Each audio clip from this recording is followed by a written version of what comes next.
आणि आता राजकीय वर्तुळातील एक महत्त्वाची बातमी पाहूयात। लोकसभेच्या 8 जागांवरून आता महाविकास आघाडीमध्ये धुसफूस सुरू असल्याची माहिती साम टीव्हीला सूत्रांनी दिलेली आहे। रामटेक, हिंगोली, वर्धा, भिवंडी आणि शिर्डीतील जागेचा यामध्ये समावेश असून ठाकरे गट आणि काँग्रेस याच जागांवर दावाही करत आहे। याशिवाय काँग्रेस पक्ष मुंबई दक्षिण मध्य मतदारसंघ आणि मुंबई उत्तर पश्चिमच्या जागा वर्षा गायकवाड आणि संजय निरुपम यांच्यासाठी मागत असल्याची देखील चर्चा आहे। तर या दोन्ही जागांवर ठाकरे गट विजय झाला होता, त्यामुळे ठाकरे गट त्या जागा सोडण्यास तयार नाहीये। महत्त्वाची अपडेट आपण पाहतोय। लोकसभेच्या या 8 जागांवरून आता महाविकास आघाडीमध्ये धुसफूस सुरू असल्याची चर्चा आहे।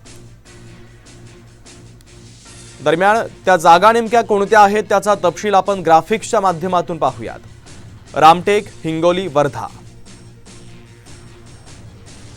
यासोबतच भिवंडी आणि शिर्डी या जागांवरून आता महाविकास आघाडीमध्ये धुसफूस सुरू आहे।